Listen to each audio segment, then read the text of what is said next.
Okay, we are ready. Thank you so much for coming today. This is a great group. We're so excited to have you here. This is going to be a great presentation. Is everybody in a good mood today? Oh, yeah. Are you all ready to learn something really great today? Everybody should have a pen that works because you're probably going to want to take some notes today.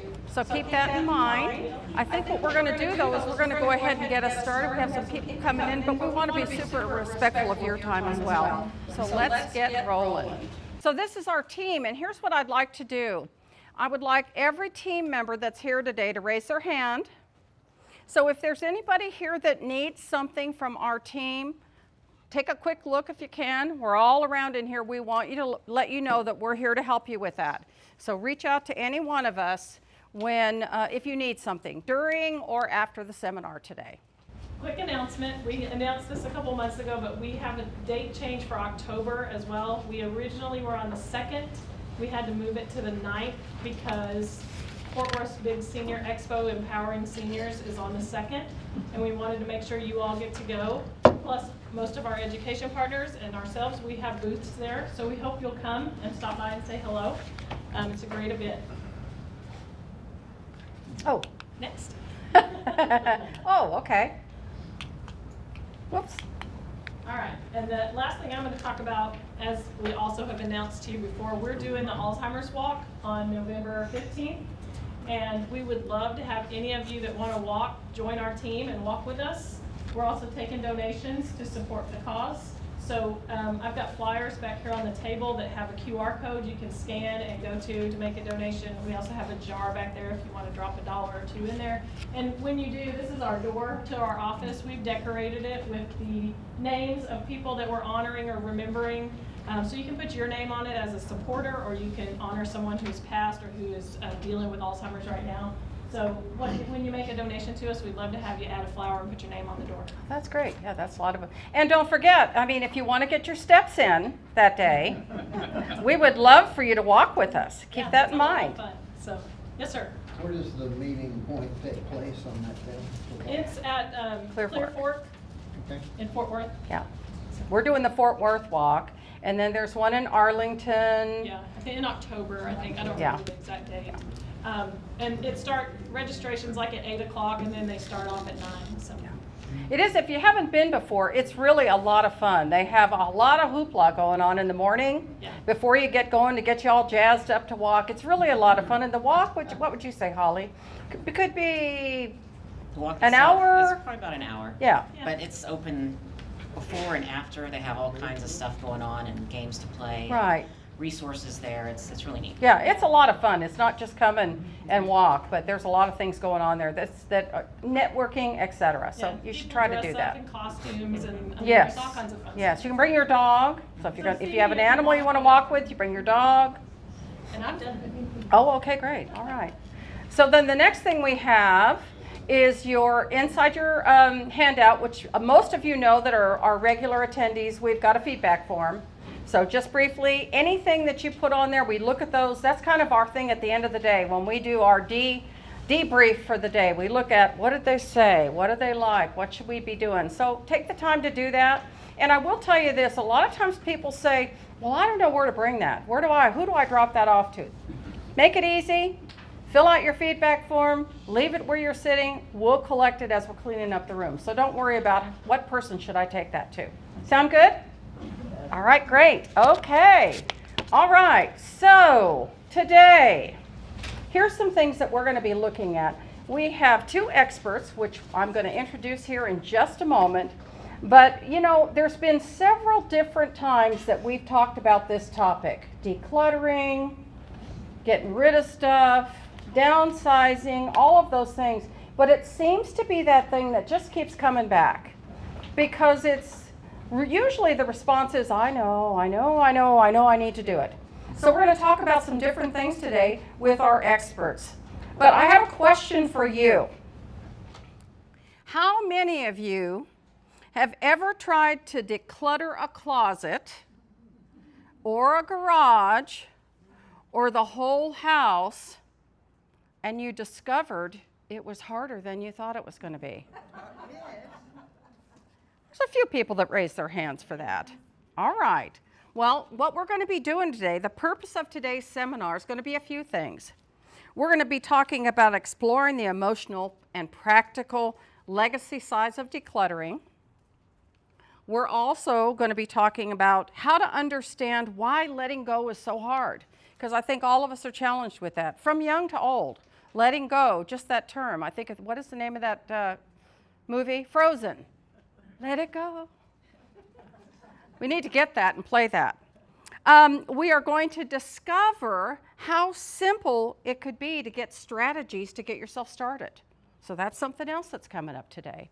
In addition to that, we want to see how simplifying can help our loved ones in the future.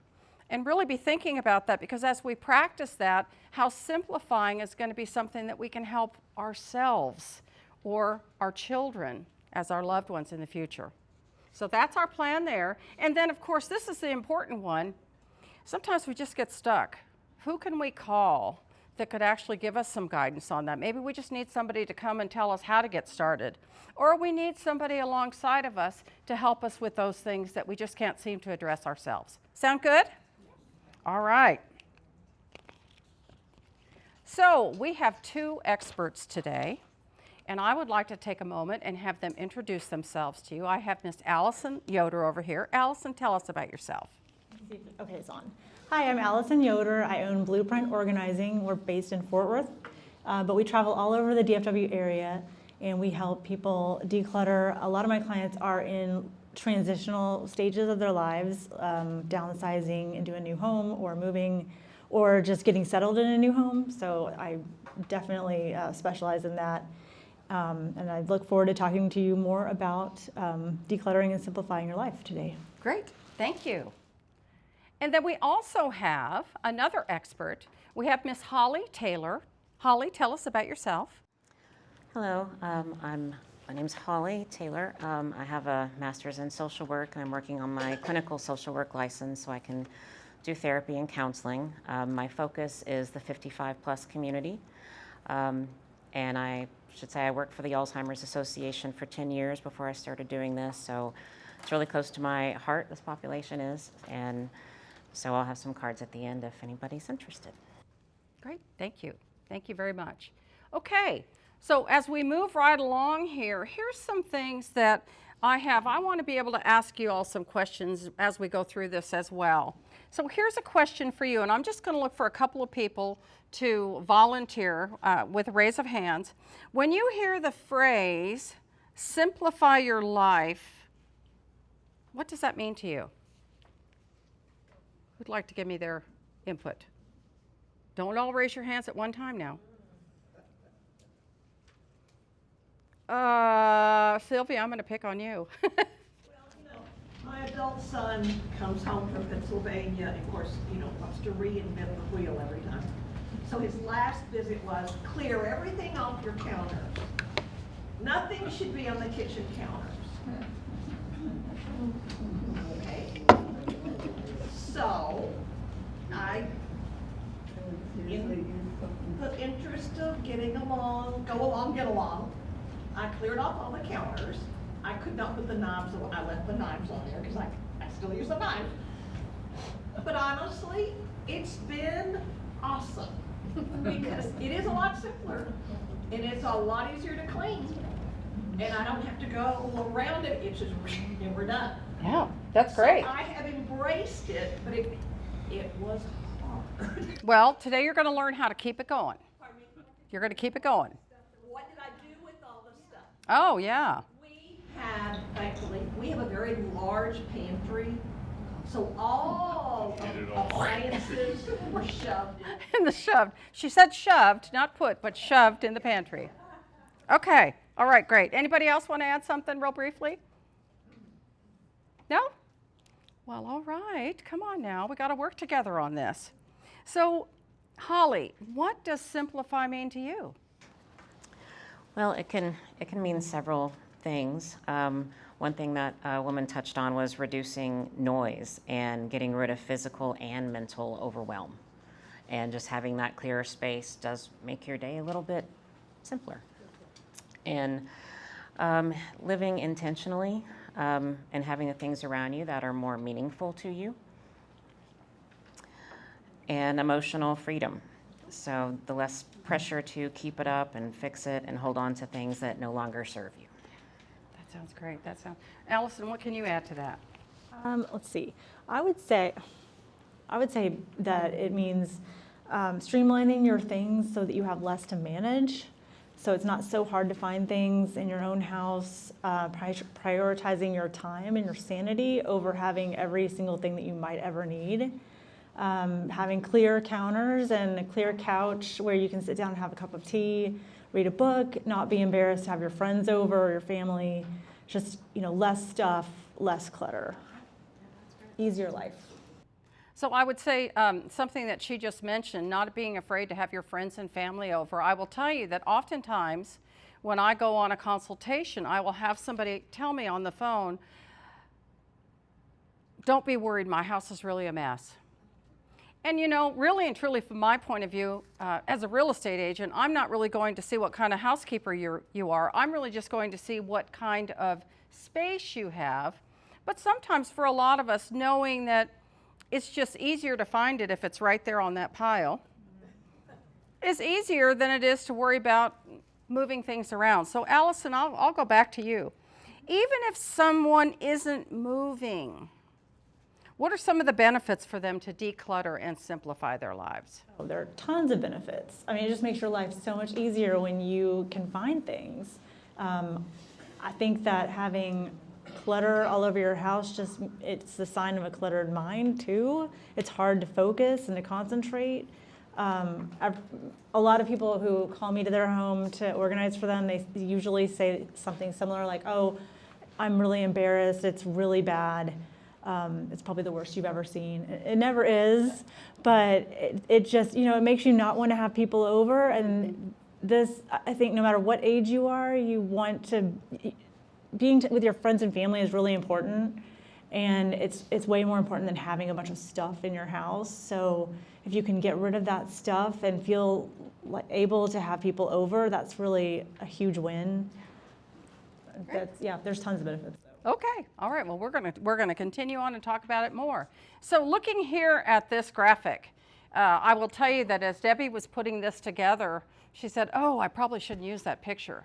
But I said, no, let's use that picture because realistically, that is kind of what's going on in our minds with all the stuff around. We gotta do this, we gotta get the car fixed, we gotta get the oil changed, we gotta clean this up, the yard, we gotta handle all those things, not to mention what's going on inside. It's a lot going on. So when things like this happen, why decluttering is so hard, Holly, why do you think so many people feel emotionally stuck when it comes to letting go of their belongings? A lot of it is the emotional weight that they connect the belongings to the memories, even though the memory is there, whether the belonging is there or not. They fear they might regret letting go of it. Maybe they'll feel guilty because someone they love gave it to them, even though they may not have looked at it in several years. And sometimes you're just overwhelmed by the volume, and you know that it's going to be a whole bunch of little micro decisions with every single thing you pick up, and that's overwhelming. Yes, it can be. So Allison, I'm going to ask you a different question. What kind of emotions? So Holly talked about guilt, sometimes grief, nostalgia. That tends to come up when you're decluttering. If you're really going to get into it and you're not going to just do over the top, those things seem to come up. So how does somebody manage those? What's your experience when you're working with people?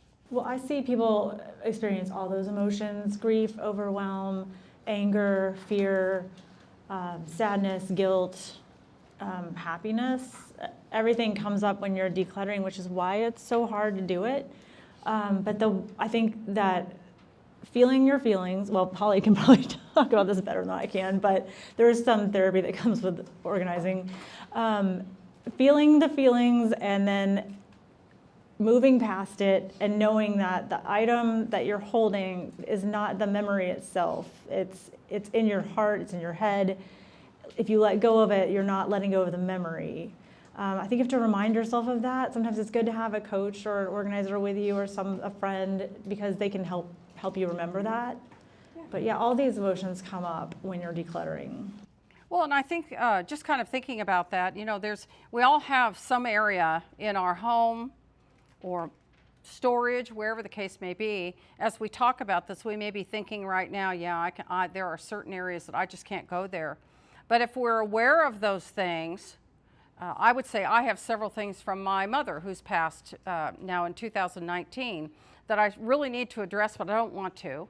But if I make a point of, I'm going to spend a couple of hours today and just get started, it's refreshing to do that. Well, maybe refreshing is a strong word, but it does help to at least get that started. Unburdening. Yeah, unburdening. Yeah, exactly.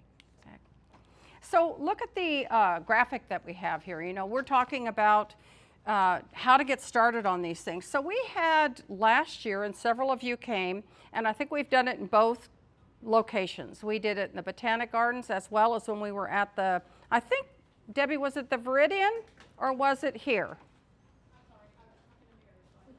We did the seminar. It was called The Challenges of Letting Go. And I think some of you that are on the Arlington side that come here more often came to that. And this is just kind of an extension of that as we're thinking, well, we've discussed some of these things. So taking the first step is going to be really important. And advice-wise, Holly, based on your profession, what kind of advice do you give somebody on a consultation when they feel, or you can sense, that they're actually paralyzed in getting started? Of course, that is very common. The first thing is just pause and acknowledge the feelings and think of it as being grateful that you have all of these memories and stories to look back on and to reminisce about. Try to reframe it into a way to think about all the things and places you've been and all the events you've gone through. And then maybe you can share this with the family and or even other friends. Maybe they haven't been to Ireland and you went and you've run across something from Ireland. It could be any little thing. Maybe you were a football star and you never told those stories. So all of that can be fun to do. And I think one of the things that you mentioned when we talked about you coming today was everything that you start, you really need to start at baby steps wise. Yeah, always break it down into tiny things. It can just be a drawer. It can be one shelf. It doesn't have to be an entire closet. Or even give yourself a time limit. Say you'll work on it for 15 minutes or an hour so you don't get too overwhelmed with emotions. So Allison, kind of a similar question there. When you go on a consultation, I know that our businesses are similar in that way when it comes to stuff. Mm-hmm. But when you go on a consultation with someone and you know that in order to help them reach their goal, you're sensing that maybe when you leave, they're not going to get started. It's gung-ho right now, but when you leave, they're not going to get started. So what can you do to help them kind of move along? Because we built this slide kind of on the action plan that you shared with us. Yeah, well, I think it's really hard to get started. I do feel like a lot of times when I'm meeting with someone, they get motivated and then I wonder, if they'll follow through later. But one of my biggest pieces of same advice as Holly, what she just said, is just to start small. When I'm meeting with someone, usually we'll come up with a game plan. We'll sort of write down an action plan for what they want to accomplish, if it's just the kitchen or if it's the whole house. But I usually start with the smallest area first and build momentum, because once you get going, I promise, once you do one drawer, you're going to feel so good about it that you're going to probably keep going. Or you'll come back another day and do another one because you'll see the benefits of it. But starting small and starting with the easy things too. Don't start with your sentimental items. Don't start with the hardest things, and that could be different for different people. Some people have a hard time letting go of books. Others, it's easy. Some people have a hard time letting go of clothes because they attach memories to it, and other people have no problem with it. So whatever it means to you, start with the easiest area first. Well, I want to reflect back on an associate, a friend of ours that we've been doing some work with, mentioned when we talked about starting to get started on decluttering things. One of the things that she said to me was, I'm retired. I don't want this to be a job. I want to be able to do a little bit at a time and feel success with it, but I don't want it to be a job, because if it's a job and I'm retired, I'm retired. So, kind of think of it that way, just like Holly said and Allison said, a little bit at a time, pick an area. And I think you've heard me tell you numerous times, don't start with the picture albums. Start somewhere where you feel like I can take it or leave it. I'm going to work on this, and it's going to be so great to get rid of that stuff. But make it small, but also find a way that you can make progress without it feeling like it's a job, right? That's important. All right, another question for my audience here.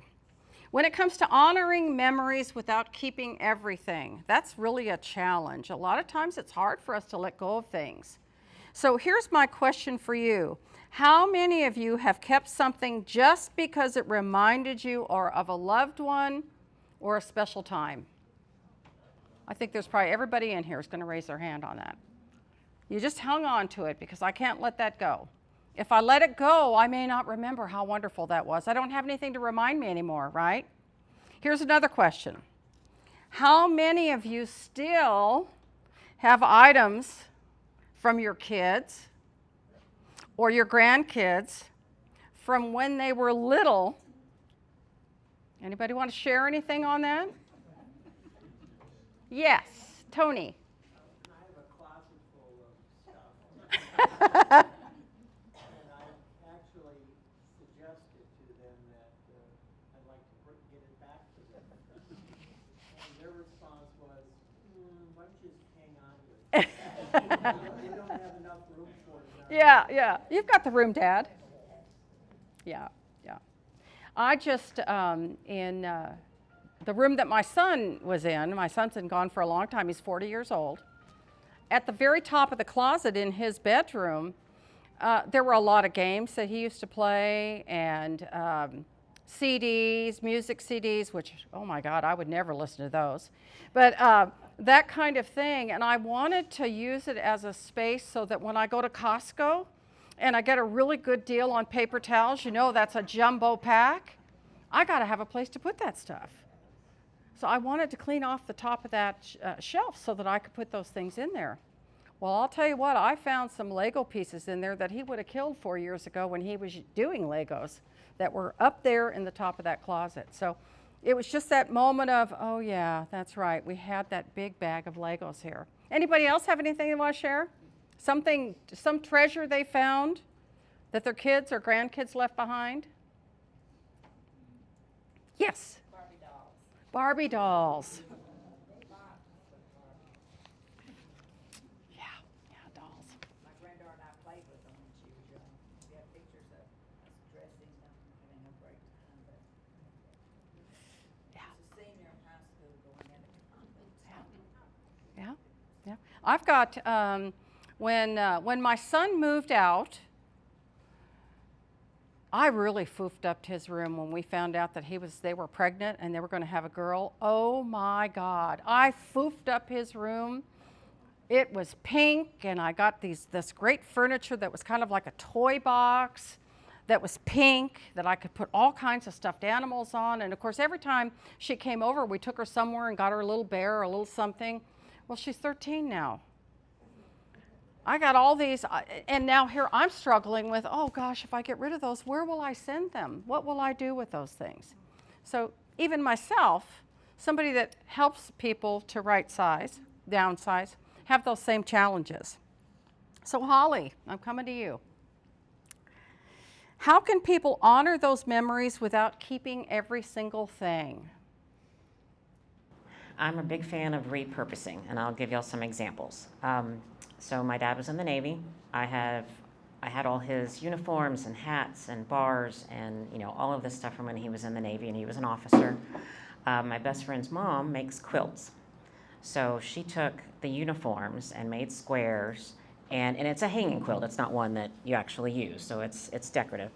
But so now his uniforms are all over this quilt, and she put his name and rank on it. And so now I have something that means something to me that isn't 5 uniforms in the closet and his boots and all the other things that I didn't need.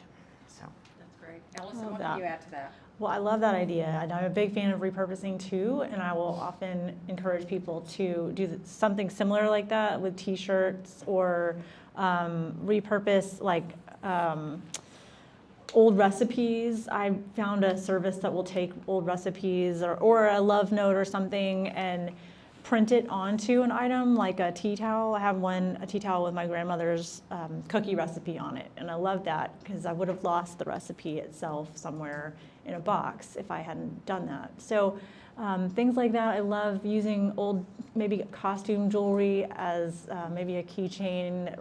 You can remind yourself of somebody that way. Just anything you can do to honor the item without shoving it in the back of a closet. And if that means donating it, sometimes honoring the item is donating it to somebody else who's going to get use out of it and joy, instead of leaving it in the back of your closet where no one's going to get any appreciation out of it. So, Absolutely. Debbie put together a slide for us that has some of the examples that they both talked about. Debbie, do you want to just real quick, like walk up here real quick and share with us about that bear? So a lot of you know that my mom passed away earlier this year, and I have a friend who repurposes clothing, and she makes these bears.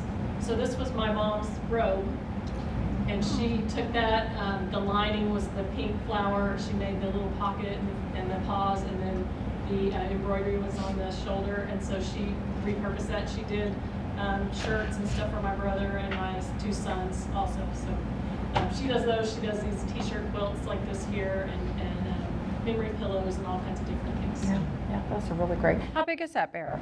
It's pretty big. It's about, Okay. And I think you got one made for your brother as well as both your sons, right? My brother and both of my sons picked out shirts out of her closet before we donated her clothes, and we took them and had bears painted. Yeah, that's a great idea. Something that I remember seeing, you know how ladies, when you go out and buy a new top, there's usually a bag that comes with a couple of buttons in it. Usually always there's spare buttons that are clipped to them. Debbie and I were at an event at a place called 60 and Better in Fort Worth, which is no longer doing their thing anymore. But they had made a very beautiful, they had a canvas, and the canvas was painted kind of a sky blue in the background, and all of the different colored buttons, different shapes, sparkles, etc., that made into, they had stems, and they made flowers out of each one of those buttons. That was really, really cool.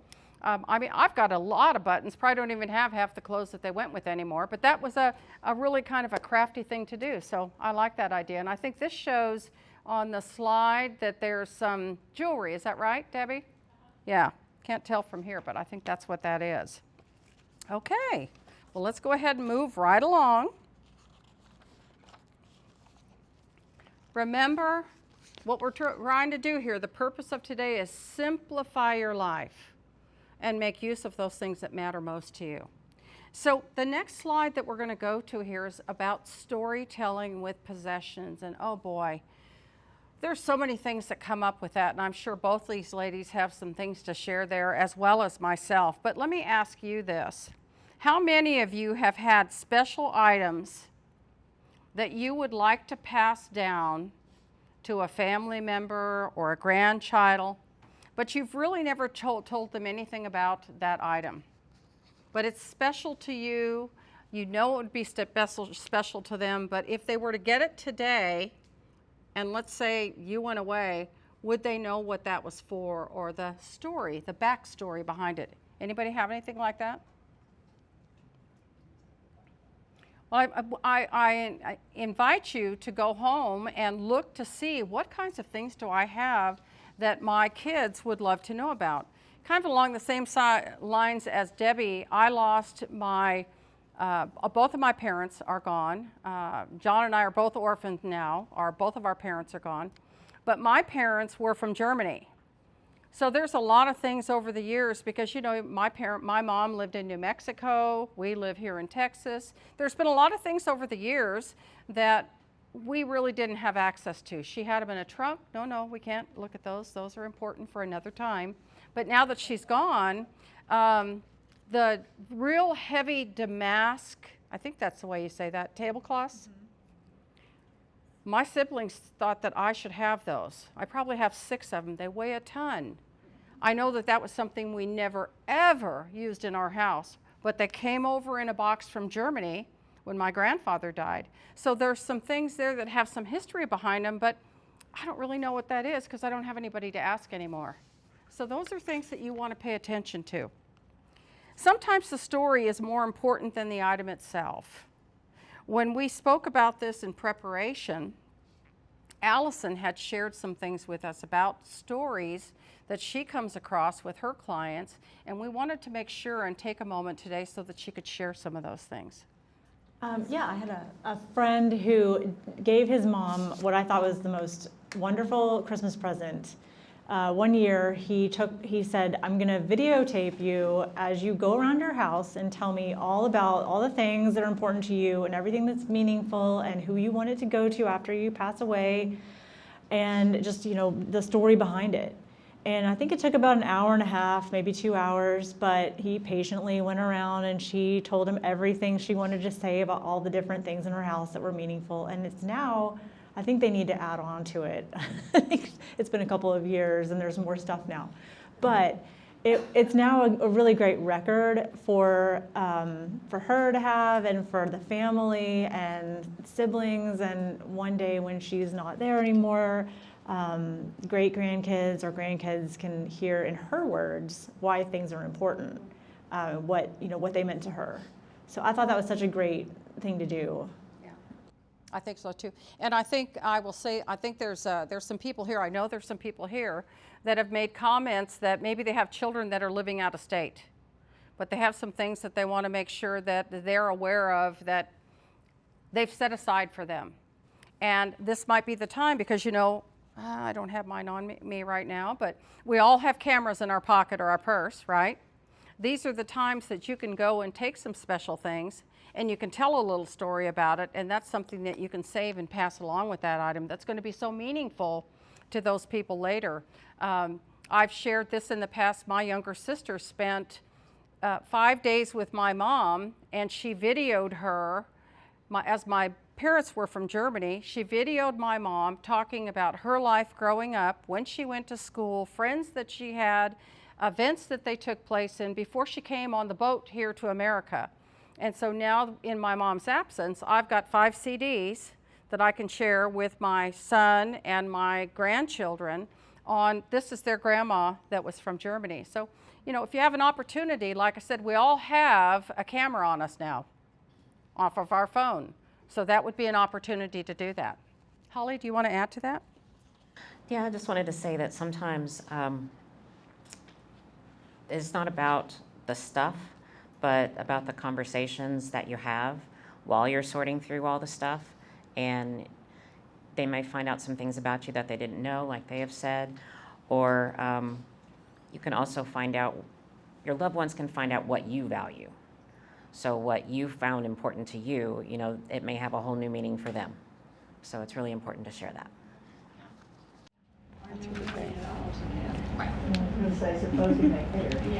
Yeah. I've learned to take a picture of the thing, like I have a little school desk from my mother, the elementary school where she worked, and she redid it. It's the blonde wood, you've all seen them, little cubby hole at the bottom.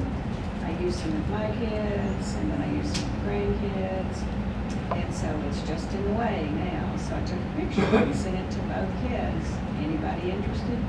No, thank you. So one of our friends has a 3-year-old grandson, and that's where it's going. Oh, that's great. That's great. So in case you missed that, a desk that was your mother's desk, that was your desk, that she took pictures of and shared with her kids to see if they wanted that desk. Neither one of them wanted it, but there was a good friend that has a grandson?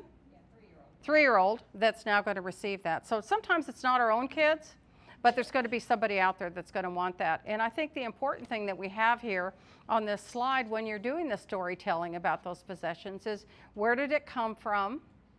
You know, what makes it so special? And maybe right now you're just kind of planning ahead. Who should it go to?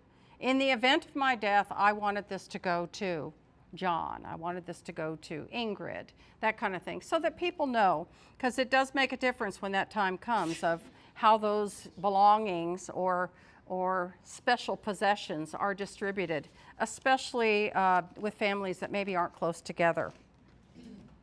All right, so moving right along. Now we're going to talk about some common challenges. This is in your handout. So we have some common challenges here. And Allison, when clients get stuck deciding whether to keep something, what kind of questions do you encourage them to ask themselves, or maybe the family members because it's left behind from a loved one? Yeah, I encourage people to ask themselves the questions that are up on the slide, like, do I use it? Do I love it? Do I need it? Of course. But you can rationalize pretty much anything with those questions. So I ask people to go a little bit deeper and think about, why are you keeping something? If it's a sentimental item, why are you keeping it for yourself, or are you keeping it for your kids and you want to give it to them one day, but they might not even want it? Or are you keeping it because you feel like you might need it one day? It's just a just-in-case item. Is this something that you could replace pretty easily in this day and age of being able to order stuff online or just go to the store pretty easily? Is it something that you could borrow from somebody if you had to? You know, we just don't need to keep every single thing just in case. And like on the slide, it says, have you used it in the last year? How hard is it to replace? Those are questions that I always ask people. But I urge them to really go deeper and be honest with yourself. Have you really, really used it in the last year? And is there a scenario where you think you would use it? Sometimes things are not worth the trouble and the space they take up. Sometimes broken items that you think you're going to get fixed and use again are just, it's not worth your time to go fix it or to deal with having it fixed. A lot of things you can just borrow from a neighbor or a friend or a family member, and that just lightens your load a little bit. Absolutely. Holly, what can you add to that? I want people to ask themselves, does it align with their current values, and does it bring them joy? You know, does it bother them when they look at the item, or do they get nostalgic about it? You know, what happens when you look at that item, and then to, like they said, see if someone else needs it, or does it really need to be thrown away, or can it have a new life with someone else, and go from there. So along the same lines that we're looking at here, and this is something we all talk about, paper things. I think that's probably one of the biggest pains that a lot of us have. Well, I got to save this because I know I'm going to need this. These records I've had since 1960, and I know they're going to be helpful one day. I got to save them. Or what happens if I get audited on my taxes and I can't come up with the proof that I really did use that and it was expensible? What do we do with paper? What do you want to tell us about that? I mean, we all know that we can go somewhere is it the water department and haul stuff to be shredded. I think we just had that event last weekend, right, Joanna? Yeah. Yes. But you can only take 2 boxes. Well, what happens if you have 10? Well, you got to call a professional to come help you haul that stuff away. But yeah, paper is one of those really tough things. You can get rid of a lot of it, but it's one of the things that people hate doing the most. So for example, like taxes, you only have to keep, I think it's 10 years worth of taxes. We've got that in your handout. Debbie gave you a... Anything beyond that, you can throw it away, you can shred it, throw it away. Manuals and warranties, I find people hoard those a lot, and not necessary anymore, and you have to kind of like break this mental thing in your head where you feel like you're supposed to hold on to all the things that came with everything you ever bought. And you don't have to. You can throw it away, and a lot of times the information is online. If you do end up needing some kind of tutorial on how to fix something, you could get it online, or most likely you're not even going to go looking for that manual. You're probably going to call a repair person, or you might just replace it. So, I mean, just think about how often you've actually gone to look for a warranty or a manual. Most of them you just don't need anymore. I had to hold my dad's hand, though, as I was like, yes, you can throw this away. It's okay, throw it away. Throw it away. You can let go of that, because everything is online now, and you can always find the information elsewhere. But paper is difficult. A lot of times just having a shredder, like on the last point on the slide, is that if you have a trash can and a shredder nearby where you open up your mail, that will just provide a shortcut. You just immediately throw away or recycle or shred anything that you don't need. And then it just doesn't become a big pile of clutter that you have to deal with later. That's true. That really is true. And, you know, I just want to caution you, you know, we always have our scams lady come at the end of the year.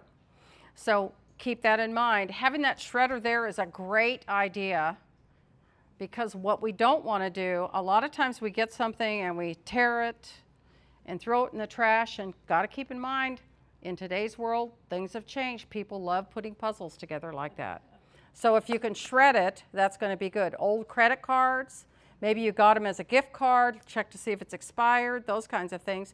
And then also remember, we did a workshop a couple of years ago on different things that you can do in your own home before you call a contractor. I think Debbie put together a example for us. You can usually go on YouTube. I know that, I'll tell you one thing John and I did. We just recently switched from Spectrum to AT&T fiber. Well, you know what happens when you do that? All that stuff that you had set up to work with one thing doesn't work anymore, because that piece is not there. So we had our Alexas that we had to go and change. We had our front door. We have a keyless thing on our front door. We have a thermostat that needs to be changed. We've got phones.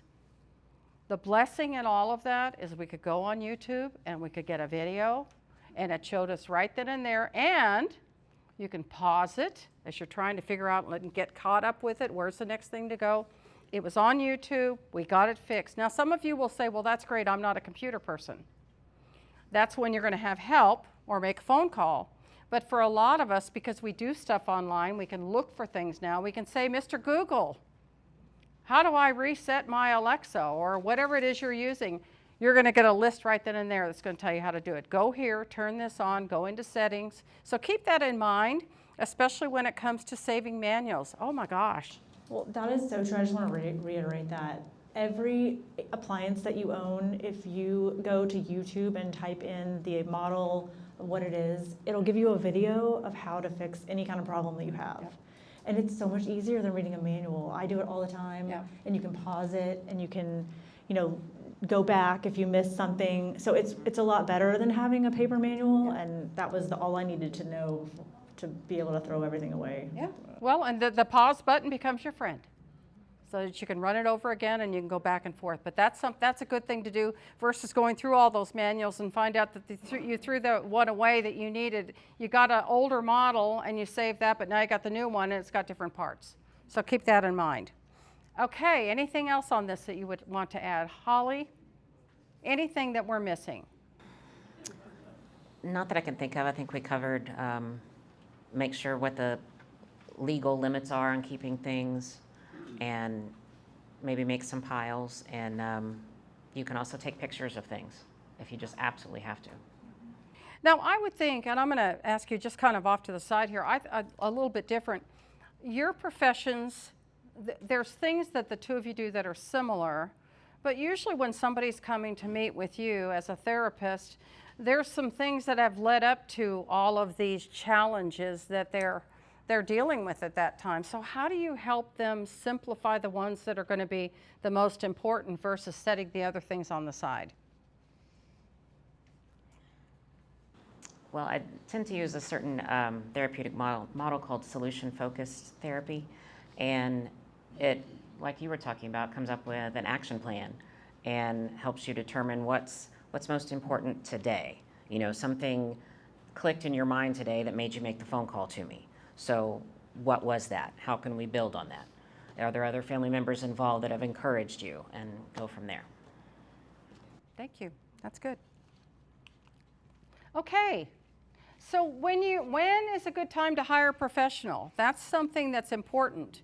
You know, we've been talking up to this point, you could do this, you could do that. But when do you feel like you need somebody to help you? So I'm going to use just an example here where Allison and I might be engaged in a, for lack of a better way of saying it, an activity or a transaction together. I may have somebody that has said, I'm ready to move into something more manageable, smaller, but I don't really know what to do. I've got too many things here. I don't know where to start, and I just need somebody that can help me stay focused. When to hire a professional? So when that situation happens, do you have any specific pointers that you know, okay, I need to help them with the timeline, or I need them to focus more on the bigger things than the little things? How many screws do I have that match in this jar versus some of the bigger things? Share something with us on that. Well, there are a lot of things that I could point to that would say it's time to hire a professional. You've touched on a couple of them, which would be when you're feeling really, really overwhelmed and you just can't imagine. I've had a lot of people come to me during the consultation and say, I just can't even imagine moving out of this house. Like, I don't even know how it's gonna get done. And you need someone to help you know where to get started and how to have a game plan, figure out where the priorities are, where to start, where you can put on the back burner. Sometimes my clients need help with the physical part of it because it's a lot physically to move all this stuff around. It's emotional to go through the decision-making process, but then it's the physical part can be very difficult too, just moving heavy boxes around. Getting rid of things. You can decide, okay, I want to let go of this, but then what do you do with it? I have a list of charities and organizations throughout DFW who will take certain items, and I try to be, that's really important to me, is to try to make sure things go to a place where they're going to be appreciated. So I have some very typical places like Safe Haven in Fort Worth, very good buys, but also some places like the Wellman Project in Fort Worth that takes, it's a warehouse where teachers can come shop for free for their classrooms, and they'll take art supplies or old pencils or they'll take things that I've seen people collect. My grandmother used to collect all the old toilet paper rolls, and she would not let them go because she thought they might have a use. And they will take that because an art teacher will come in looking for 50 toilet paper rolls for a project. So I try to keep all that in my head and help someone know what to do with the things that they've decided to let go of. So that can be really helpful. Sometimes I can provide a little bit of a buffer between family members too, because it's such an emotional thing.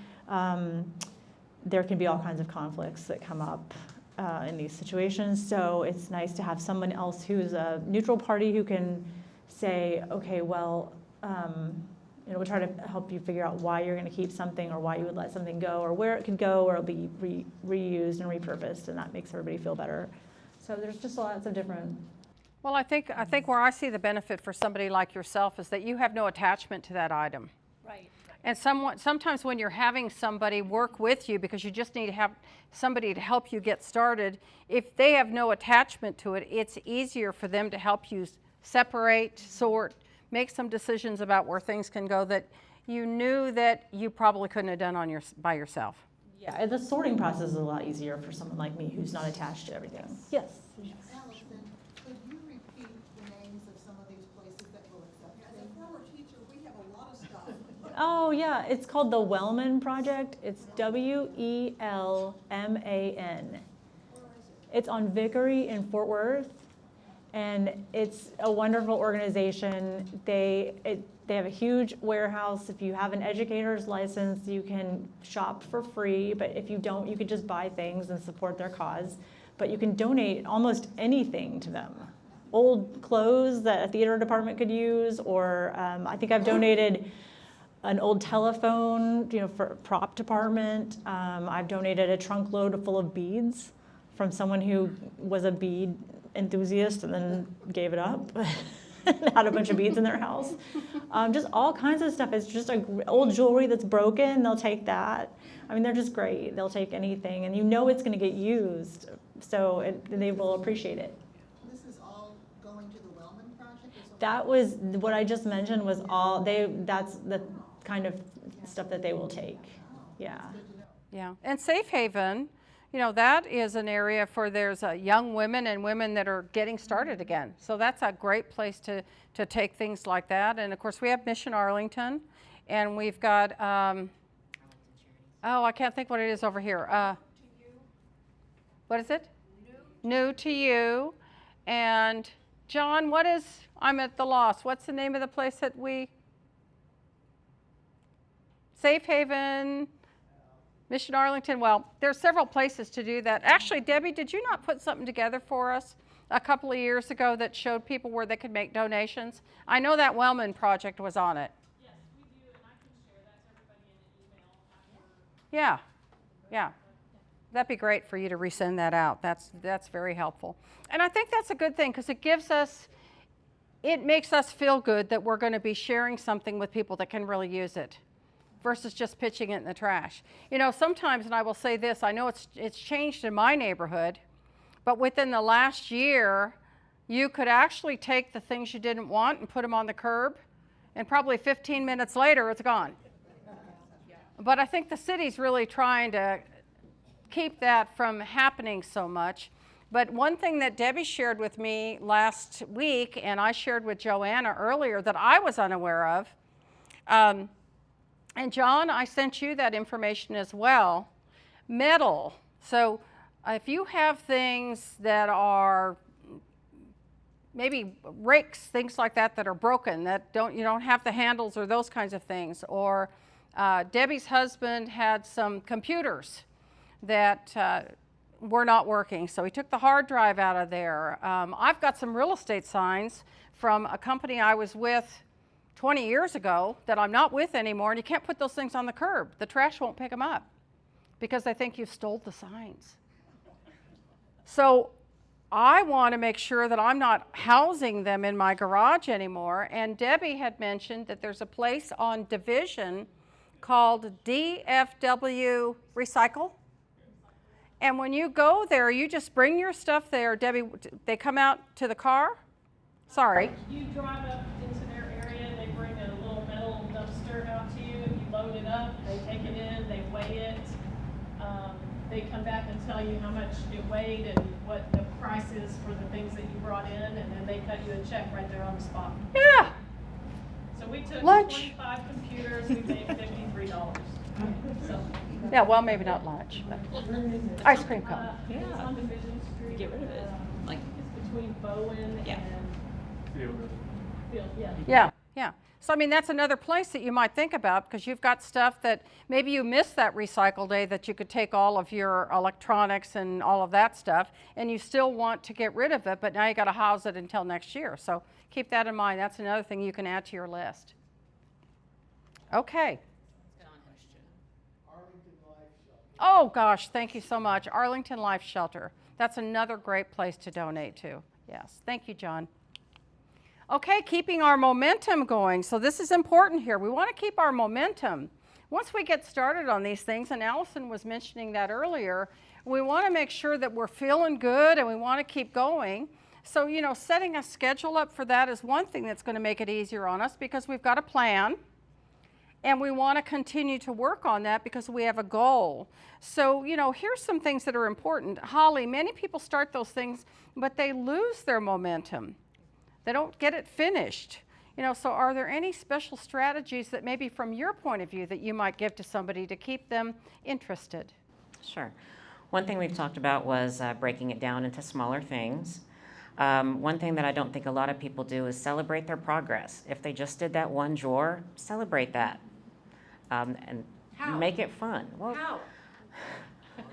maybe treat yourself in some way, or find out, hey, this is the great thing that I have room for now because I made the space. So. Yeah, but don't go shopping. to Don't go fill that shopping for void. more stuff, yeah. Don't do that. How about you, Allison? What can you add to that? I agree with all of that. I think you should take it really slow, in small steps, and when you do finish a drawer or a cabinet, just allow yourself the time to go back and keep I don't know, whenever I do it, I keep going back to that drawer or that closet and keep looking at it, and I feel such a sense of peace and serenity. So that's my celebration, is to just see how good I feel when I do clear out a drawer or a shelf. And just, I like the idea of keeping a timer, set a timer for 15, 20 minutes. Don't try to do everything all in one day. Just do it in small chunks and just celebrate, just keep going. I mean, even depending upon what the item is that you're working on, you could pick out a good movie and sit down with that and go through it that way, so you're being entertained while you're actually making some progress. And here's one other thing to keep in mind. How many of you are really very active cookers in your house now? Cooking every meal? Some of you are looking at me like, what? So that was one of the things that we did that was so great. I had so many pots and pans, I didn't even realize what they wwere for anymore. Haven't even used them. I went through and I got rid of all the ones, instead of shoving them into the pantry, all the ones that I wasn't using anymore. And I got to tell you right now, when I reach for something, I know it's something I'm using and there's room for it. I can find it. Hey, I can even find the lid that goes with it. So, those are the kinds of things that you want to do. Sylvia, in your defense. That I do, because I do cook a lot. But when I take meals to other people, I inherited all my mother's Corningware. A gazillion pieces of Corningware. And when I take meals to people, I say, do not bring this. This is yours. Whatever you want to do with it, it is yours. Oh, Sylvia, could I just tell you one thing?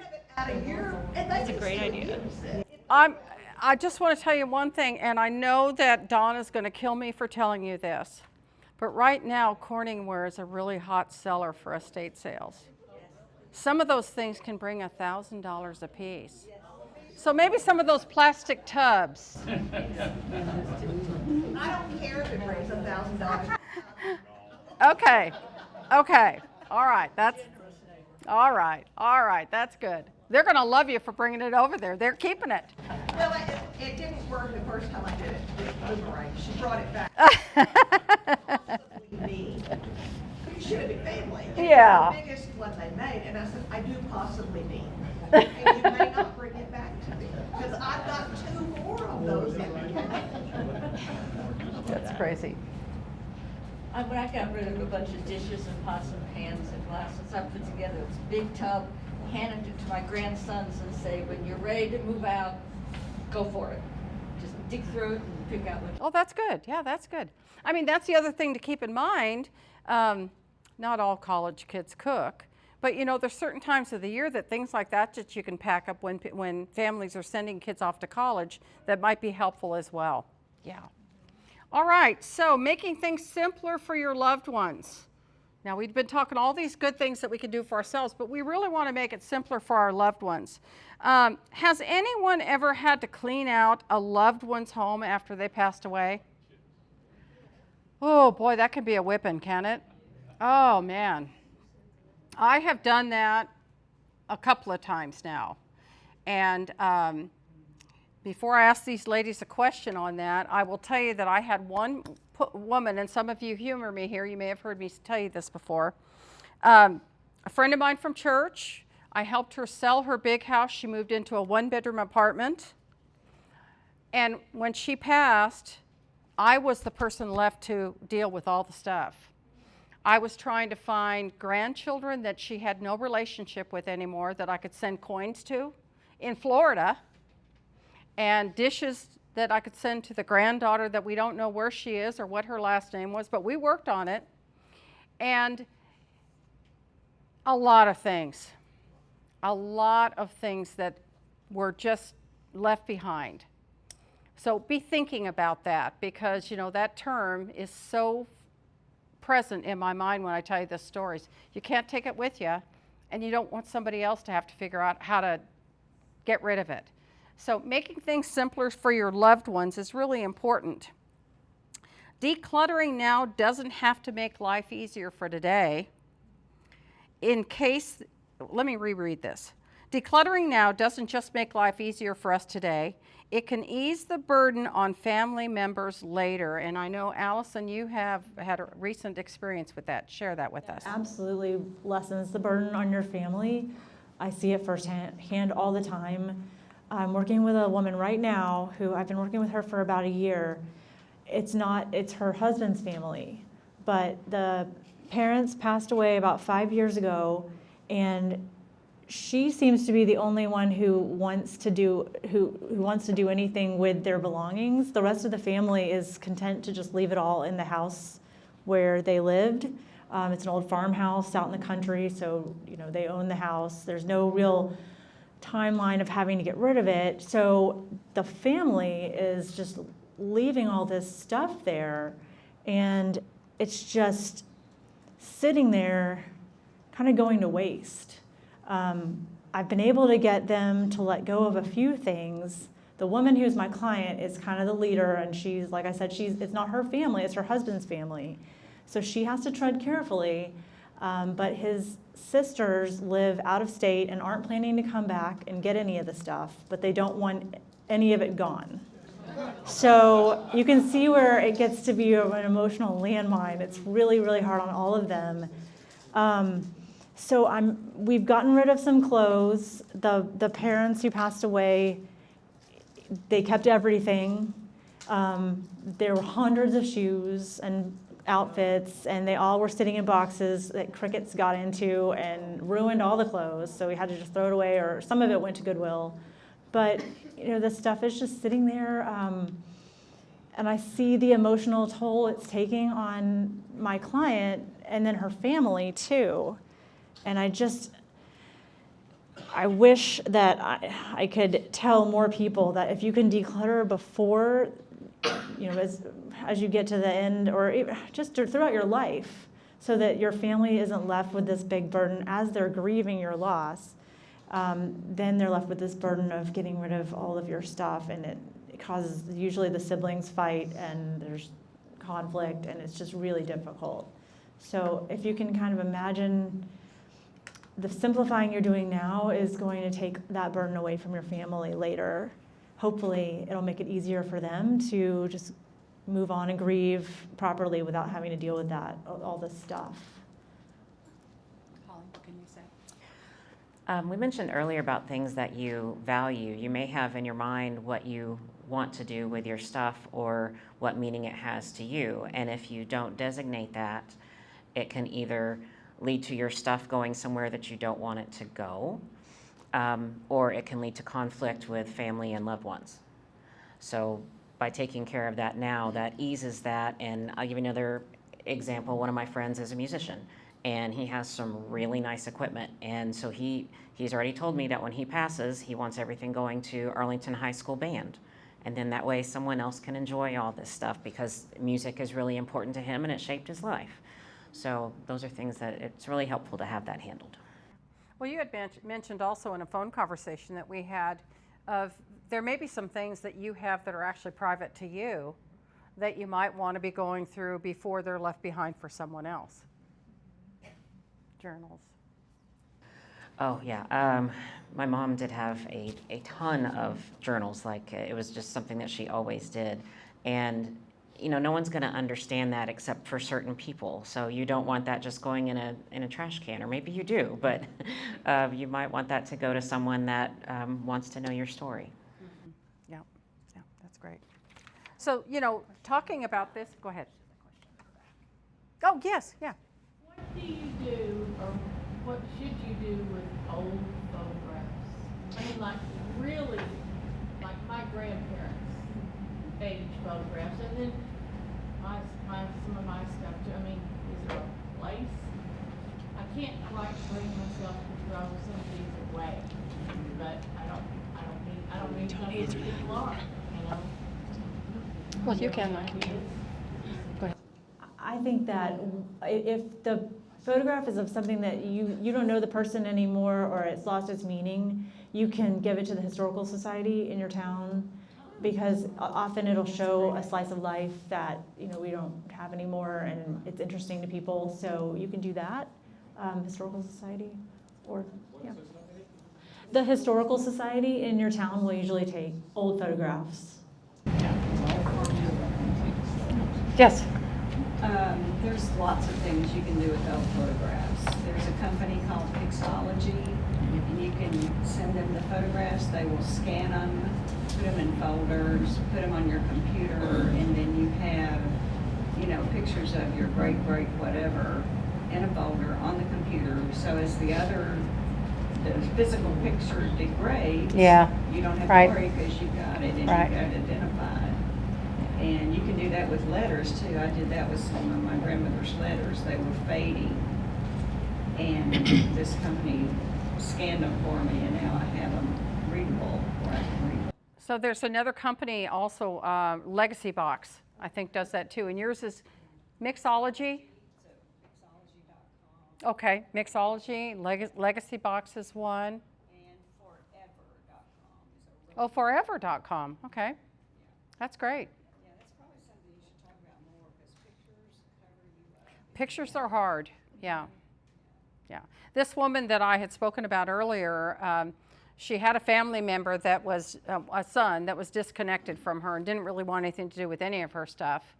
But as I'm going through all these things that we need to dispose of, there are rolls of old paper when you open them up of the old pictures that are brown. And I just thought, oh my gosh, there's no way. I am not going to be the one to put these things in the dumpster. So I just packed them all up and sent them to him. I said, well, you want to put them away or throw them away? It's on you. Yeah. Somebody else had it. Is there anybody who takes old encyclopedia sets? Oh boy. Maybe the Wellman Project? Yeah, really. I think that, there's some people that may use the pages of the encyclopedias for an art project. But that's one of the things I often see in estate sales, that and National Geographic, that don't seem to go anywhere. Yeah. I used some pages from an atlas and made coasters out of them. Oh, great idea. That's a great idea. Someone had suggested to me, is this reasonable? A box, not boxes. If there are things that you absolutely cannot let go of, personal letters from parents or spouse, put them in that box and label it for the person, the executor probably, who's going to come in. And you label that box, and it doesn't have to be opened, just trash it. Reasonable? You can't let go of it. Yeah, that could be. So you don't let go of it. Yeah. But then no one has to literally deal with it other than. That's true. Well, I think it's the pictures, and I think it's even the negatives. It's all of those things that we're saving just in case we can't do anything with this, that we might need to make it again. Yeah. Unfortunately, old technology, that there's probably not enough things out there that could recreate those things, like the negatives and the rolls that maybe you have, the old Kodak rolls that you never got developed, but you're dying to see what's on there. Probably has to go. There is a company that if you have, like, I found my dad's old, some Super 8 film. Okay. And he put it all on a CD for me, and a jump drive. It's a place in South Arlington. Yeah, that's good. So the flash drive is a good way to do that too, because in some cases, if you don't have that CD reader or DVD, that flash drive, those are those little things that you can buy, Target. I think I just bought one recently for a course that I'm creating, and it's about this big, cost me $40, but it's 2 kilobyte in storage space on it. So I can continue to add more and more and more to it. And you can have that, and you can actually put those on a chain and give those to somebody. Yeah. Okay.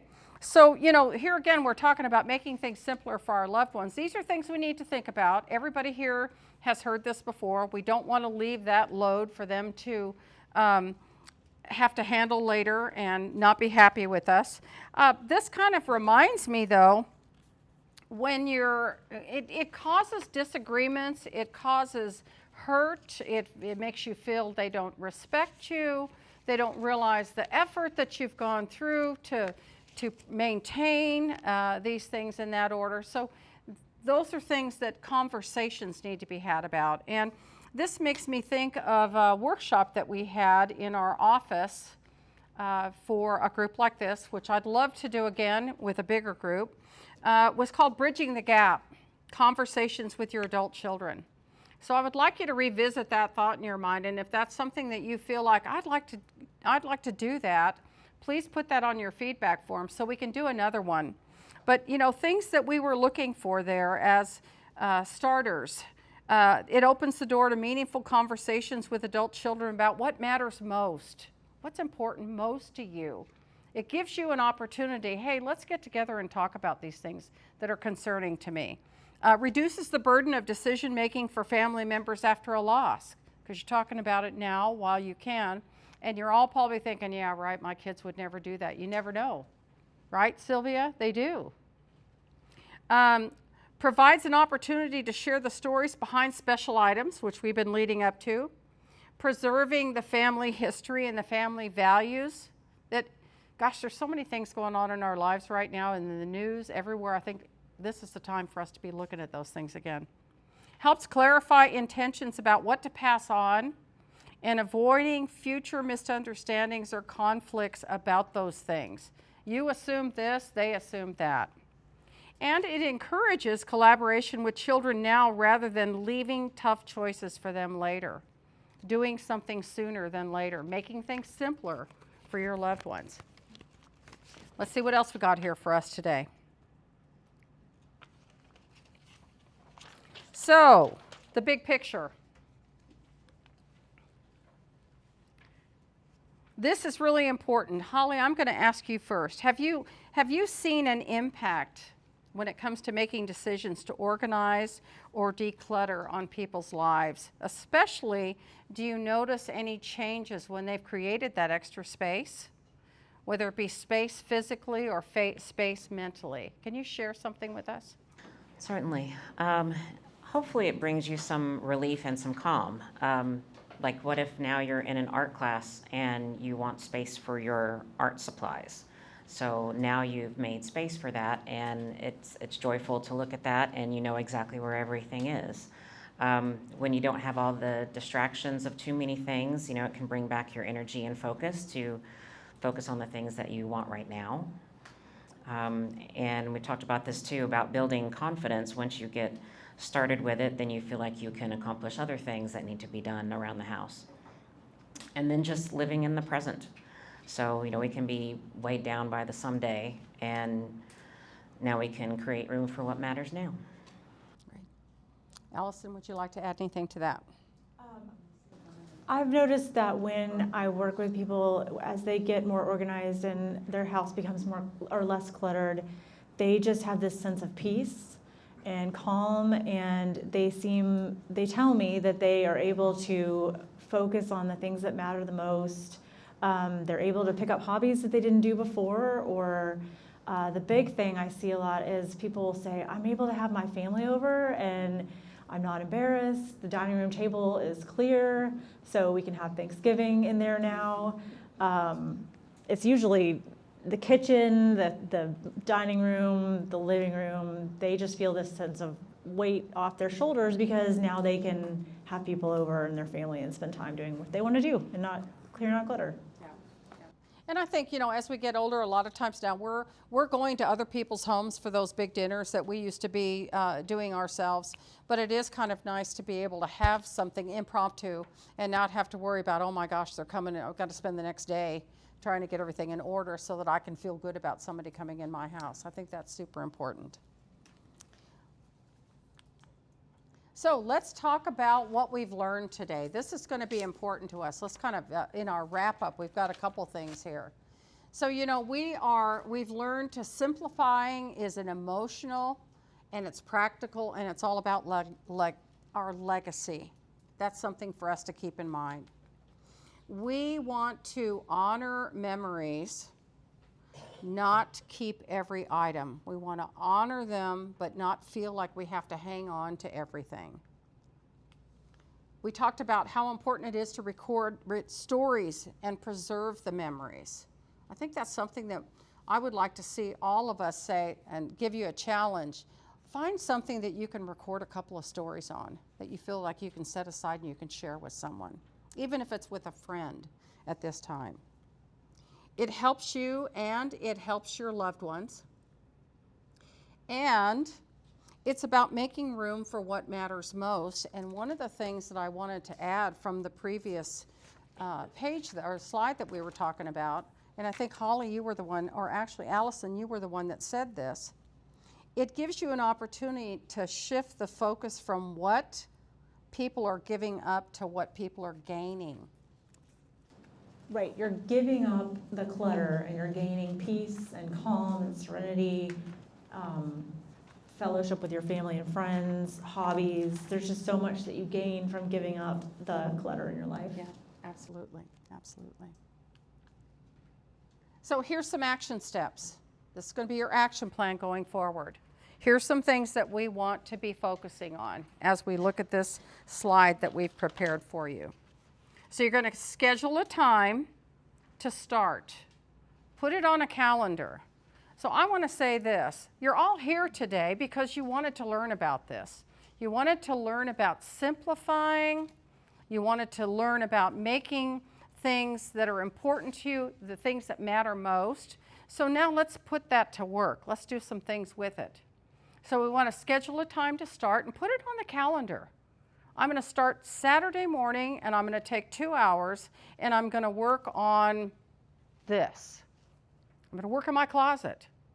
You know, one of the things that I like to do is I like to go through kind of a crazy thing, but I like to go through my closet and put all the whites together and the blacks together and the colors together because as I'm doing that, I'm finding things thinking, where in the world did that come from? I haven't worn that in a year, right?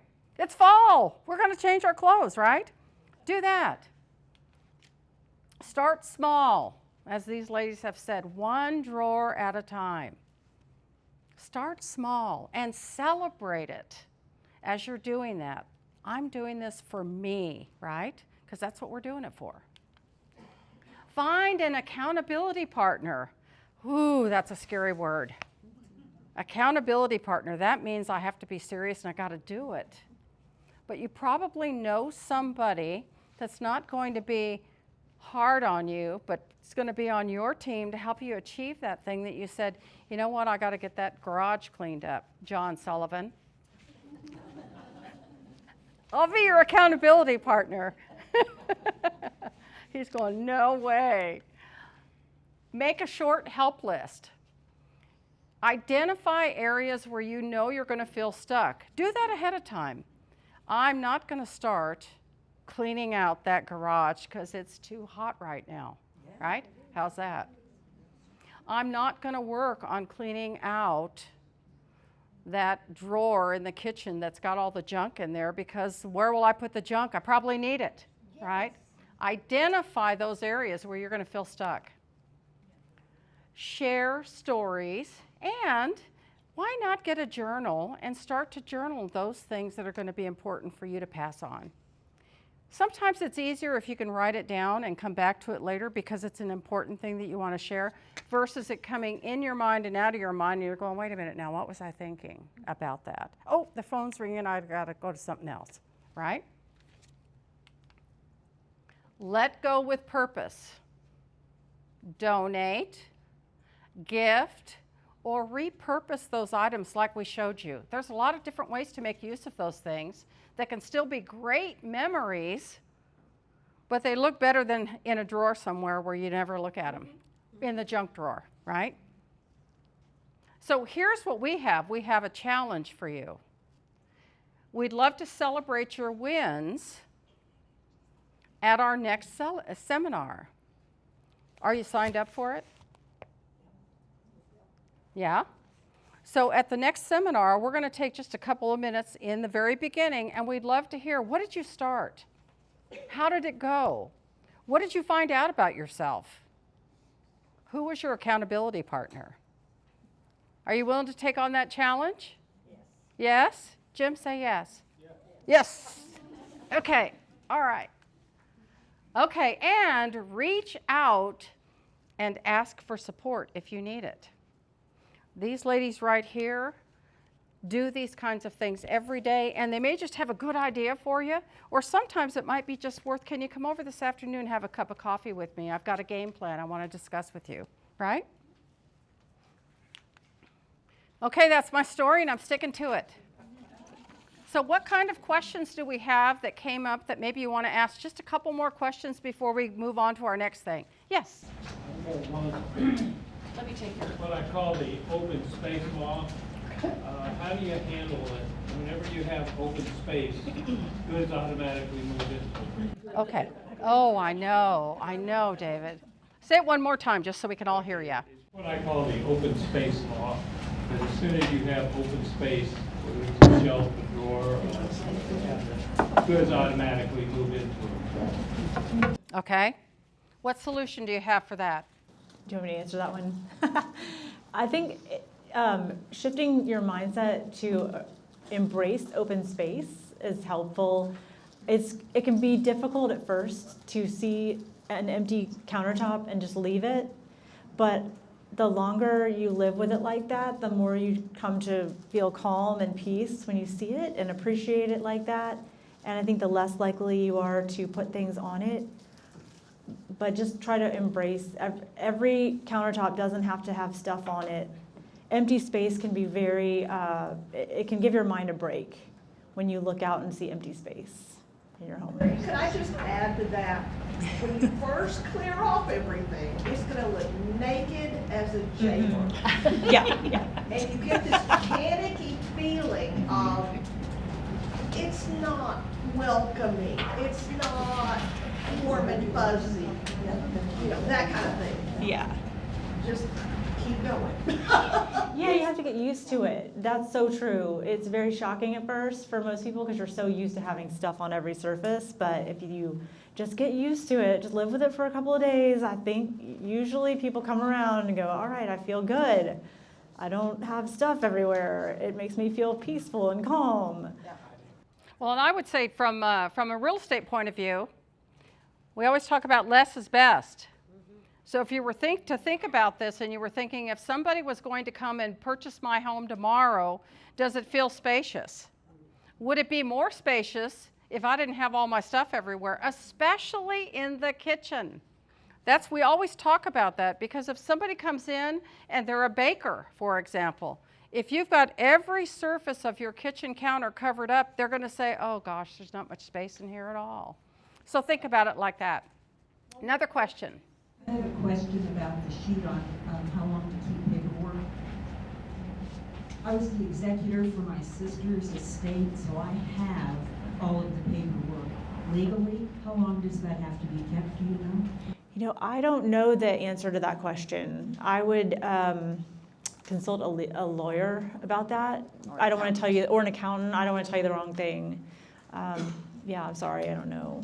I will get the answer for you because next week I am meeting with an attorney. Who else has a question? Yes. I wondered if there is a therapy.